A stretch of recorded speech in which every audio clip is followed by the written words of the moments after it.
Okay. Afternoon, everybody. I think we're ready. This is a VR flight.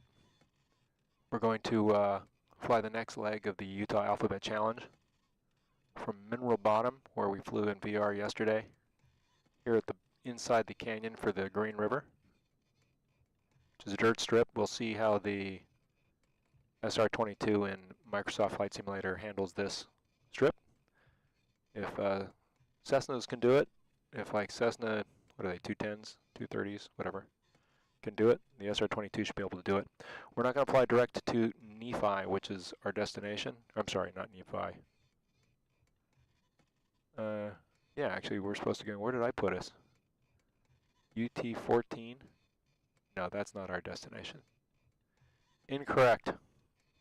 We're going Mineral Bottom to Nephi. Nephi is down here, and that is U14, not UT14. Edit. That makes sense. That would have been a long hop. Okay, so we'll see how this weather shows up in Microsoft Flight Simulator. Basically, we're going to fly mostly west-northwest. Shoot the gap between Thousand Lakes Mountain and the mountain range just north of it. That's because of altitude. These peaks are 11,000 feet. We wouldn't go over the top in a non-turbo aircraft. We'll be going at 10.5. Then we'll get to Nephi. We'll make a right-hand turn and then basically fly up not much farther into Nephi Muni. We're going to try to do this on Pilot Edge. The last time I tried to do a Pilot Edge VR flight on MSFS, it did not go great. But hopefully this will. I think everything's connected and working well. Audio seems to be working.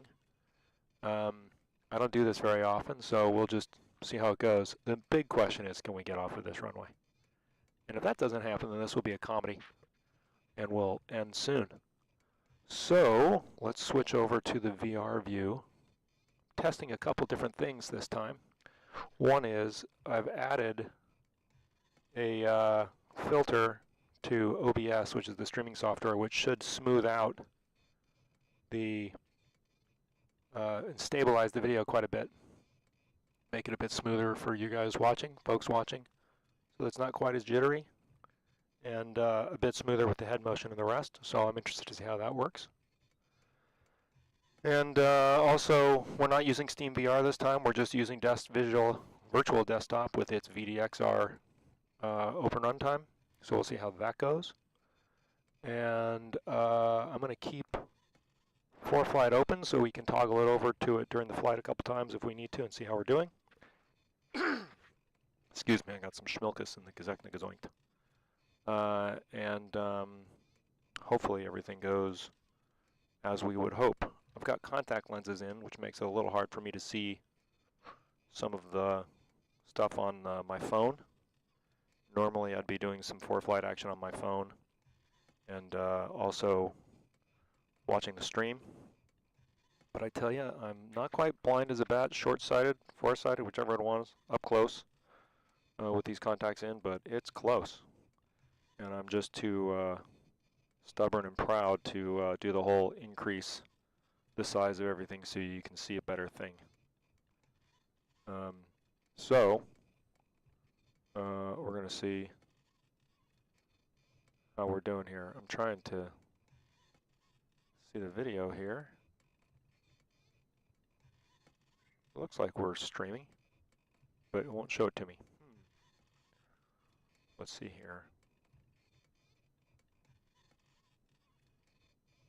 It's interesting the weird sounds the Cirrus SR22 makes here in Microsoft Flight Simulator. I'm not quite sure what that's about, but whatever. Let's see here. Live videos, view all.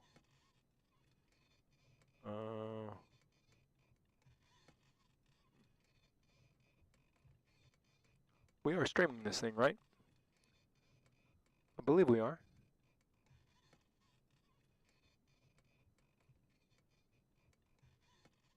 Not quite sure why I'm not seeing it on my phone. Maybe it's just taking a second to pick it up. Well, we will find out soon enough.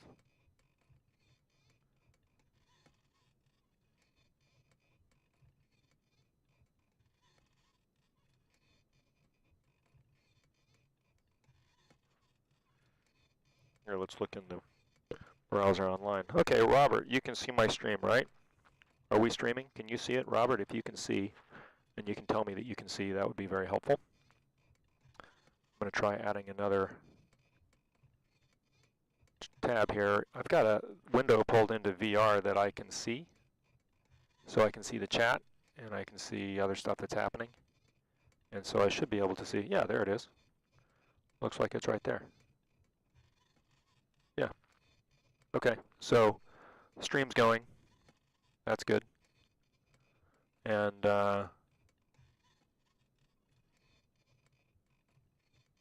we look like we're online. So the SR22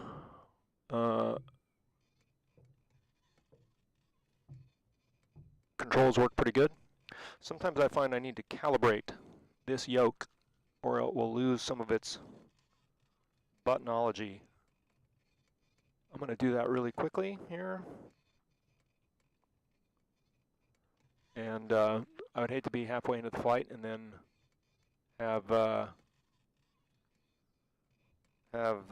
yoke no longer be working the way we wanted it to.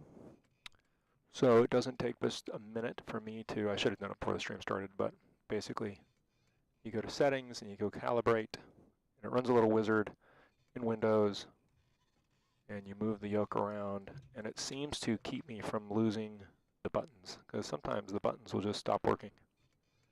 And that makes using Pilot Edge a challenge. Now see what it just did? It just eliminated the audio.